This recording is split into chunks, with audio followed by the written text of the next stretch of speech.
प्रधानमंत्री माननीय श्री नरेंद्र मोदी जी को उनके उद्बोधन के लिए आमंत्रित करता हूं। माननीय प्रधानमंत्री महोदय।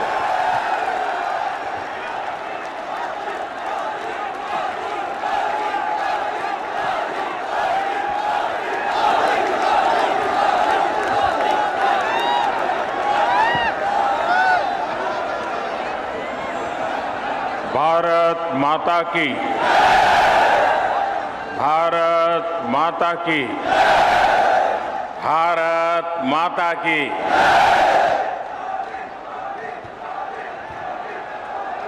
बुंदेलखंड की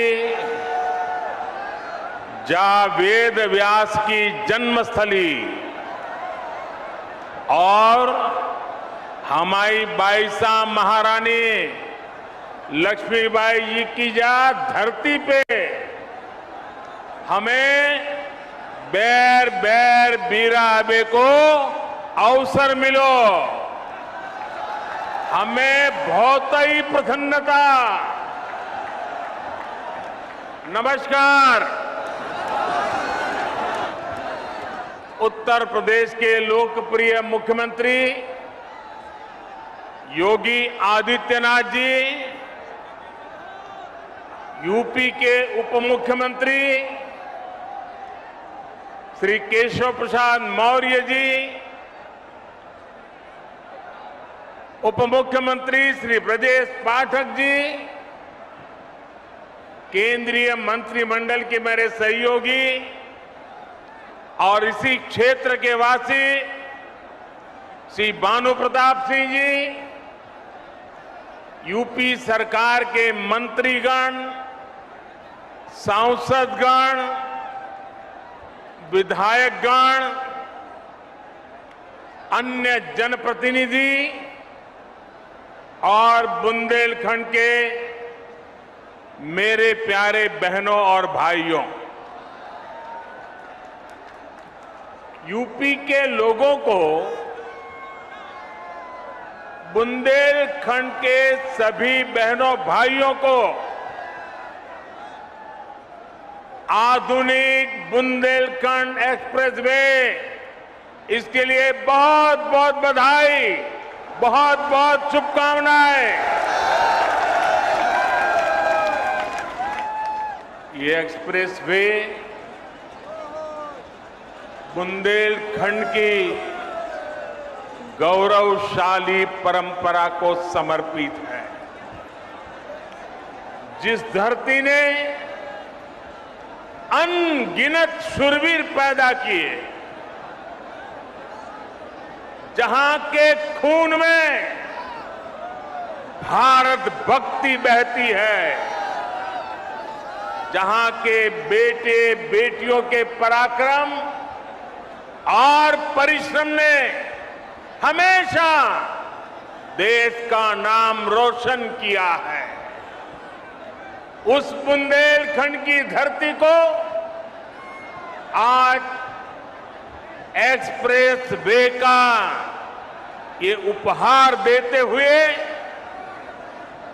उत्तर प्रदेश के सांसद के नाते, उत्तर प्रदेश के जनप्रतिनिधि के नाते मुझे विशेष खुशी मिल रही है। भाइयों और बहनों, मैं दशकों से उत्तर प्रदेश आता जाता रहा। यूपी के आशीर्वाद से पिछले 8 साल से देश का प्रधान सेवक के रूप में कार्य करने का आप सबने जिम्मा दिया है। लेकिन मैंने हमेशा देखा था, अगर उत्तर प्रदेश में 2 महत्वपूर्ण चीजें जोड़ दी जाए,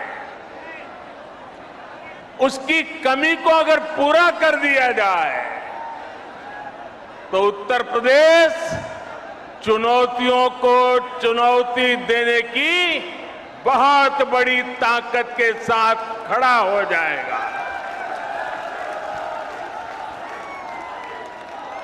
पहला मुद्दा था यहां की खराब कानून व्यवस्था, जब मैं पहले की बात कर रहा हूं, क्या हाल था आप जानते हैं।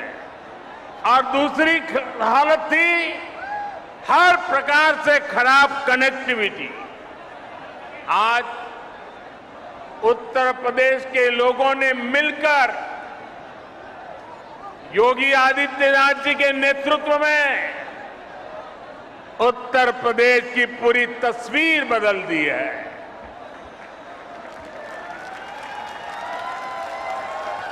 योगी जी के नेतृत्व वाली सरकार में कानून व्यवस्था भी सुधरी है और कनेक्टिविटी भी तेज से सुधर रही है।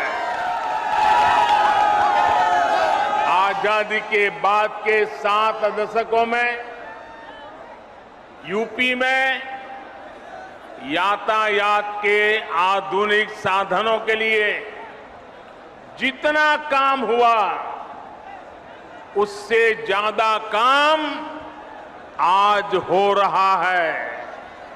मैं आपसे पूछ रहा हूं, हो रहा है कि नहीं हो रहा है? हो रहा है कि नहीं हो रहा है? आंखों के सामने दिख रहा है कि नहीं दिख रहा है? बुंदेलखंड एक्सप्रेसवे से चित्रकूट से दिल्ली की दूरी करीब करीब 3-4 घंटे कम हुई है, लेकिन इसका लाभ इससे भी कई गुना ज्यादा है। ये एक्सप्रेसवे यहां सिर्फ वाहनों को गति देगा इतना ही नहीं है, बल्कि ये पूरे बुंदेलखंड की औद्योगिक प्रगति को भी गति देने वाला है। इसके दोनों तरफ, इस एक्सप्रेस हाईवे के दोनों तरफ अनेक उद्योग स्थापित होने वाले हैं। यहां भंडारण की सुविधाएं, कोल्ड स्टोरेज की सुविधाएं बनने वाली है। बुंदेलखंड एक्सप्रेसवे की वजह से इस क्षेत्र में कृषि आधारित उद्योग लगाने बहुत आसान हो जाएंगे। खेत में पैदा होने वाली उपज को नए बाजारों में पहुंचाना आसान होगा। बुंदेलखंड में बन रहे डिफेंस कॉरिडोर को भी इससे बहुत मदद मिलेगी। यानी ये एक्सप्रेसवे बुंदेलखंड के कोने कोने को विकास, स्वरोजगार और नए अवसरों भी जोड़ने वाला है। साथियों, एक समय था जब माना जाता था कि यातायात के आधुनिक साधनों पर पहला अधिकार सिर्फ बड़े बड़े शहरों का ही है। मुंबई हो, चेन्नई हो, कोलकाता हो, बेंगलुरु हो, हैदराबाद हो, दिल्ली हो, सब कुछ उनको ही मिले। लेकिन अब सरकार की बदली है, मिजाज भी बदला है, और ये मोदी है, ये योगी है। अब उस पुरानी सोच को छोड़कर, उसे पीछे रखकर हम एक नए तरीके से आगे बढ़ रहे हैं। साल 2017 के बाद से उत्तर प्रदेश में कनेक्टिविटी के जो काम शुरू हुए, उनमें बड़े शहरों के साथ ही छोटे शहरों को भी उतनी ही प्राथमिकता दी गई है। ये बुंदेलखंड एक्सप्रेसवे चित्रकूट, बांदा, हमीरपुर, महोबा, जालौन, औरैया और इटावा से होकर गुजर रहा है। पूर्वांचल एक्सप्रेसवे लखनऊ के साथ ही बाराबंकी, अमेठी, सुल्तानपुर, अयोध्या, अंबेडकर नगर, आजमगढ़, मऊ और गाजीपुर से गुजर रहा है। गोरखपुर लिंक एक्सप्रेस अंबेडकर नगर, संत कबीर नगर और आजमगढ़ को जोड़ता है। गंगा एक्सप्रेसवे मेरठ, हापुड़, बुलंदशहर, अमरोहा, संभल, बदायूं, शाहजहांपुर, हरदोई, उन्नाव, रायबरेली, प्रतापगढ़ और प्रयागराज को जोड़ने का काम करेगा।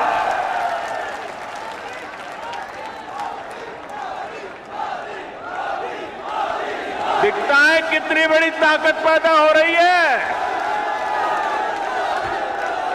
उत्तर प्रदेश का हर कोना नए सपनों को लेकर के, नए संकल्पों को लेकर के अब तेज गति से दौड़ने के लिए तैयार हो चुका है। और यही तो सबका साथ है, सबका विकास है। न कोई पीछे छूटे, सब मिलकर आगे बढ़े। इसी दिशा में डबल इंजन की सरकार लगातार काम कर रही है। यूपी के छोटे छोटे जिले हवाई सेवा से जुड़े, इसके लिए भी तेजी से काम किया जा रहा है। बीते कुछ समय में प्रयागराज, गाजियाबाद में नए एयरपोर्ट टर्मिनल बनाए गए। कुशीनगर में नए एयरपोर्ट के साथ ही नोएडा के जेवर में एक और इंटरनेशनल एयरपोर्ट पर काम चल रहा है। भविष्य में यूपी के कई और शहरों को वहां भी हवाई रूट से जोड़ने की कोशिश हो रही है।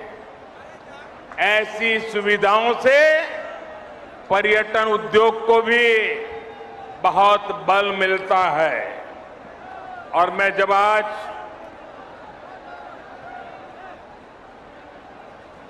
यहां मंच पर आ रहा था तो उसके पहले मैं इस बुंदेलखंड एक्सप्रेसवे का प्रेजेंटेशन देख रहा था। एक मॉड्यूल लगाया वो देख रहा था और मैंने देखा कि इस एक्सप्रेसवे के बगल में जो जो स्थान है वहां पर कई सारे किले हैं। सिर्फ झांसी का ही किला है ऐसा नहीं, कई सारे किले हैं। आप में से जो विदेश की दुनिया जानते होंगे उनको मालूम होगा, यूरोप के कई देश ऐसे हैं जहां पर किले देखने का एक बहुत बड़ा टूरिज्म उद्योग चलता है और दुनिया के लोग पुराने किले देखने के लिए आते हैं। आज बुंदेलखंड एक्सप्रेसवे बनने के बाद मैं योगी जी की सरकार को कहूंगा कि आप भी इन किलों को देखने के लिए एक शानदार टूरिज्म सर्किट बनाइए। दुनिया भर के टूरिस्ट यहां आए और मेरे बुंदेलखंड की ताकत को देखे। इतना ही नहीं, मैं आज योगी जी से आग्रह एक और करूंगा। आप उत्तर प्रदेश के नौजवानों के लिए इस बार जब ठंड की सीजन शुरू हो जाए, मौसम ठंडी का शुरू हो जाए, तो किले चढ़ने की स्पर्धा आयोजित कीजिए और परंपरागत रास्ते से नहीं, कठिन से कठिन रास्ता तय कीजिए और नौजवान को बुलाइए। कौन जल्दी से जल्दी चढ़ता है, कौन किले पर सवार होता है। आप देखना उत्तर प्रदेश के हजारों नौजवान इस स्पर्धा में जुड़ने के लिए आ जाएंगे और उसके कारण बुंदेलखंड में लोग आएंगे, रात को मुकाम करेंगे, कुछ खर्चा करेंगे, रोजी रोटी के लिए बहुत बड़ी ताकत खड़ी हो जाएगी। साथियों, एक एक्सप्रेस में कितने प्रकार के कामों को अवसर का जन्म दे देता है। साथियों, डबल इंजन की सरकार में आज यूपी जिस तरह आधुनिक हो रहा है, ये वाकई अभूतपूर्व है। जिस यूपी में,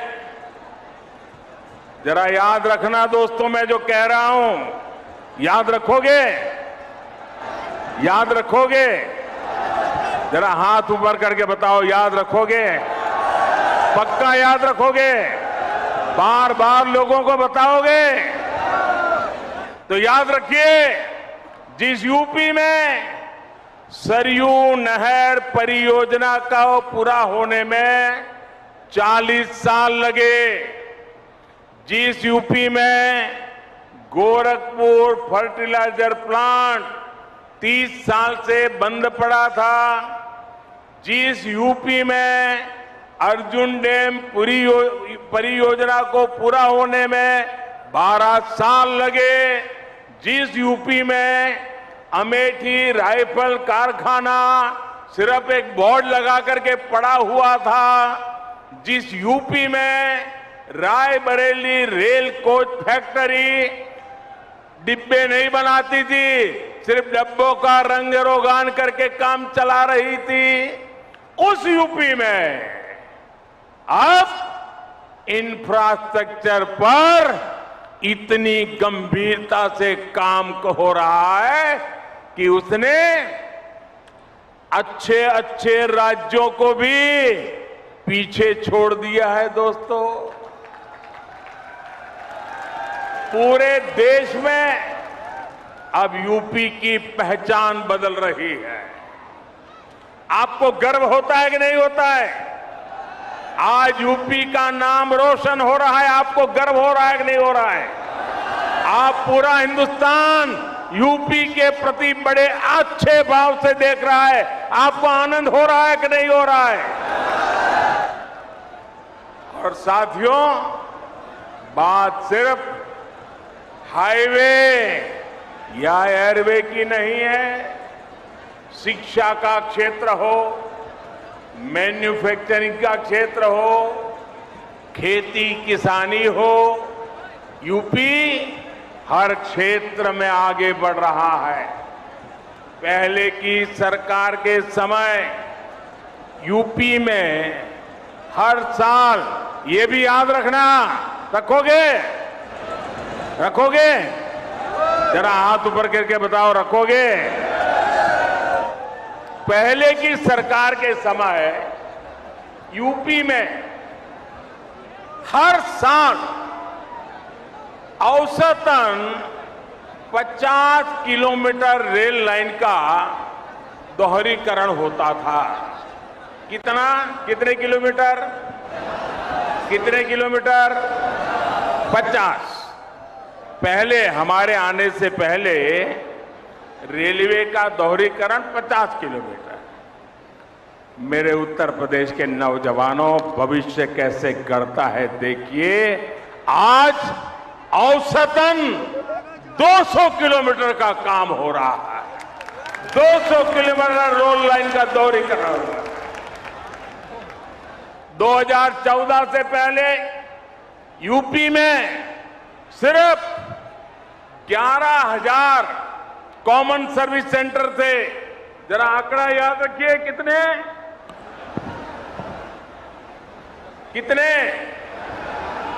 11,000। आज यूपी में 1,30,000 से ज्यादा कॉमन सर्विस सेंटर काम कर रहे हैं। ये आंकड़ा याद रखोगे? एक समय में यूपी में सिर्फ 12 मेडिकल कॉलेज हुआ करते थे। आंकड़ा याद रहा? कितने मेडिकल कॉलेज? जरा जोर से बताइए, कितने? 12 मेडिकल कॉलेज। आज यूपी में 35 से ज्यादा मेडिकल कॉलेज है और 14 नए मेडिकल कॉलेज पर काम चल रहा है। मतलब कहां 14 और कहां 50। भाई और बहनों, विकास की जिस धारा पर आज देश चल रहा है, उसके मूल में दो प्रमुख पहलू हैं। एक है इरादा और दूसरा है मर्यादा। हम देश के वर्तमान के लिए नई सुविधाएं नहीं गढ़ रहे, बल्कि देश का भविष्य भी गढ़ रहे हैं। पीएम गति शक्ति नेशनल मास्टर प्लान के जरिए हम 21वीं सदी के इंफ्रास्ट्रक्चर के निर्माण में जुटे हैं। और साथियों, विकास के लिए हमारा सेवा भाव ऐसा है कि हम समय की मर्यादा को टूटने नहीं देते। हम समय की मर्यादा का पालन कैसे करते हैं, इसके अनगिनत उदाहरण हमारे इसी उत्तर प्रदेश में है। काशी में विश्वनाथ धाम के सुंदरीकरण का काम हमारी सरकार ने शुरू किया और हमारी ही सरकार ने इसे पूरा करके दिखाया। गोरखपुर एम्स का शिलान्यास भी हमारी सरकार ने किया और उसका लोकार्पण भी इसी सरकार में हुआ। दिल्ली मेरठ एक्सप्रेसवे का शिलान्यास भी हमारी सरकार ने किया और उसका लोकार्पण भी हमारी सरकार में हुआ। बुंदेलखंड एक्सप्रेस भी इसी का उदाहरण है। इसका काम अगले साल फरवरी में पूरा होना था, लेकिन ये 7-8 महीने पहले ही सेवा के लिए तैयार है मेरे दोस्तों।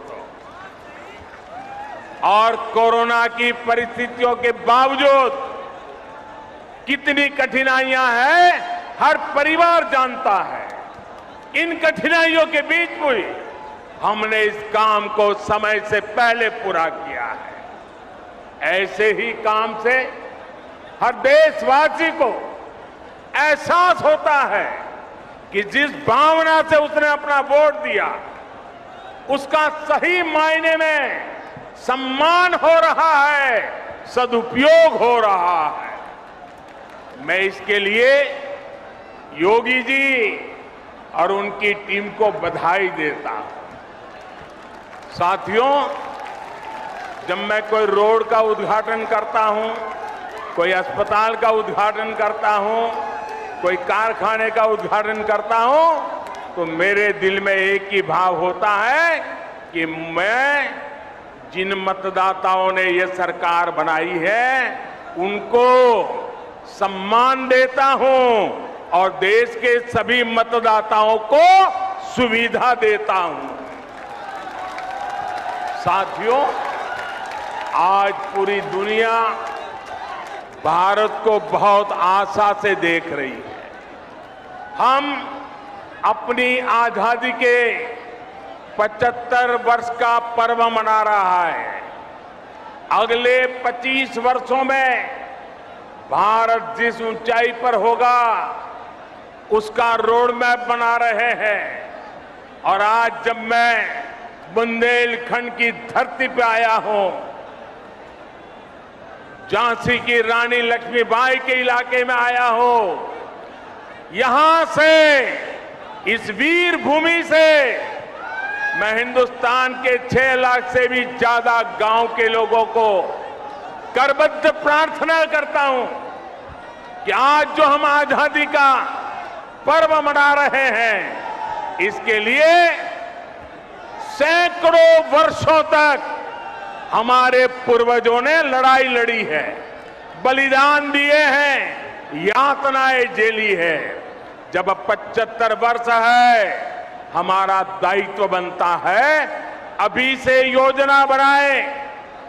आने वाला 1 महीना 15 अगस्त तक हर गांव में अनेक कार्यक्रम हो, गांव मिलकर के याद कार्यक्रम करे, आजादी का अमृत महोत्सव बनाने की योजना बनाए, वीरों को याद करे, बलिदानियों को याद करे, स्वातंत्र सेनानियों को याद करे, हर गांव में नया संकल्प लेने का एक वातावरण बने।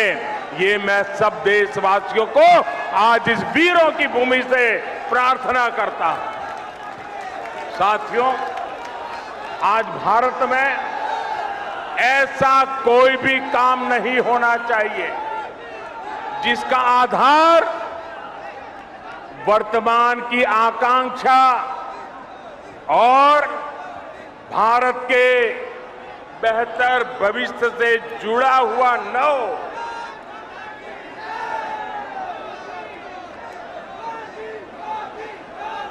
हम कोई भी फैसला लें, कोई भी निर्णय लें, कोई भी नीति बनाए, इसके पीछे सबसे बड़ी सोच यही होनी चाहिए कि इससे देश का विकास और तेज होगा। हर वो बात जिससे देश को नुकसान होता है, देश का विकास प्रभावित होता है, उससे हमें हमेशा हमेशा दूर रखना है। आजादी के 75 वर्षों बाद भारत को विकास का ये सबसे बेहतरीन मौका मिला है।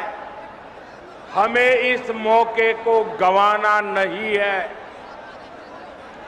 हमें इस कालखंड में देश का ज्यादा से ज्यादा विकास करके उसे नई ऊंचाई पर पहुंचाना है, नया भारत बनाना है। साथियों, नए भारत के सामने एक ऐसी चुनौती भी है जिस पर अगर अभी ध्यान नहीं दिया गया तो भारत के युवाओं का, आज की पीढ़ी का बहुत नुकसान हो सकता है। आपका आज गुमराह हो जाएगा और आपकी आने वाली कल अंधेरे में सिमट जाएगी। दोस्तों, इसलिए अभी से जागना जरूरी है। आजकल हमारे देश में मुफ्त की रेवड़ी बांटकर वोट बटोरने का कल्चर लाने की भरसक कोशिश हो रही है। ये रेवड़ी कल्चर देश के विकास के लिए बहुत घातक है। इस रेवड़ी कल्चर से देश के लोगों को और खास करके मेरे युवाओं को बहुत सावधान रहने की जरूरत है। रेवड़ी कल्चर वाले कभी आपके लिए नए एक्सप्रेसवे नहीं बनाएंगे, नए एयरपोर्ट या डिफेंस कॉरिडोर नहीं बनवाएंगे। रेवड़ी कल्चर वालों को लगता है कि जनता जनार्दन को मुफ्त की रेवड़ी बांटकर उन्हें खरीद लेंगे। हमें मिलकर उनकी सोच को हराना है। रेवड़ी कल्चर को देश की राजनीति से हटाना है। साथियों, रेवड़ी कल्चर से अलग हम देश में रोड बनाकर, नए रेल रूट बनाकर लोगों की आकांक्षाओं को पूरा करने का काम कर रहे हैं। हम गरीबों के लिए करोड़ों पक्के घर बना रहे हैं। दशकों से अधूरी सिंचाई परियोजनाएं पूरी कर रहे हैं। छोटे बड़े अनेक डैम बना रहे हैं। नए नए बिजली के कारखाने लगवा रहे हैं ताकि गरीब का, किसान का जीवन आसान बने और मेरे देश के नौजवानों का आने वाला भविष्य अंधकार में डूब न जाए। साथियों, इस काम में मेहनत पड़ती है, दिन रात खटना पड़ता है, खुद को जनता की सेवा के लिए समर्पित करना होता है। मुझे खुशी है कि देश में जहां भी हमारी डबल इंजन की सरकार है, वो विकास के लिए इतनी मेहनत कर रही है। डबल इंजन की सरकार मुफ्त की रेवड़ी बांटने का शॉर्टकट नहीं अपना रही। डबल इंजन की सरकार मेहनत करके राज्य के भविष्य को बेहतर बनाने में जुटी है। और साथियों, आज मैं आपको एक और बात भी कहूंगा। देश का संतुलित विकास छोटे शहरों और गांवों में भी आधुनिक सुविधाओं का पहुंचना, ये काम भी एक प्रकार से सच्चे अर्थ में सामाजिक न्याय का काम है। जिस पूर्वी भारत के लोगों को, जिस बुंदेलखंड के लोगों को दशकों तक सुविधाओं से वंचित रखा गया, आज जब वहां आधुनिक इंफ्रास्ट्रक्चर बन रहा है तो ये सामाजिक न्याय भी हो रहा है। यूपी के जिन जिलों को पिछड़ा मानकर उन्हें अपने हाल पर छोड़ दिया गया था, वहां जब विकास हो रहा है तो ये भी एक तरह का सामाजिक न्याय है। गांव-गांव को सड़कों से जोड़ने के लिए तेजी से काम करना, घर-घर तक रसोई गैस का कनेक्शन पहुंचाना, गरीब को पक्के घर की सुविधा देना, घर-घर में शौचालय बनाना, ये सारे काम भी सामाजिक न्याय को ही मजबूत करने वाले कदम है।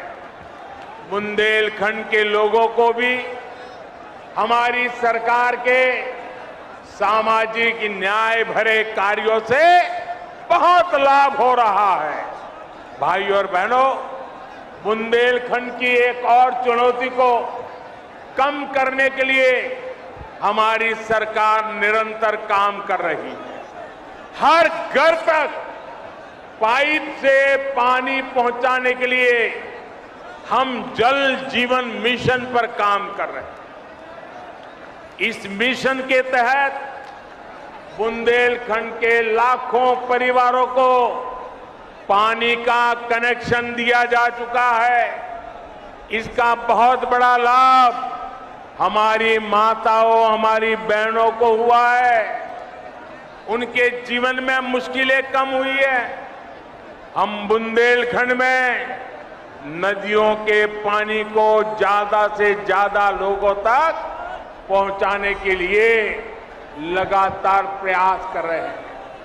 रतौली बांध परियोजना, भावनी बांध परियोजना और मझगांव चिल्ली स्प्रिंकलर सिंचाई परियोजना ऐसे ही प्रयासों का परिणाम है।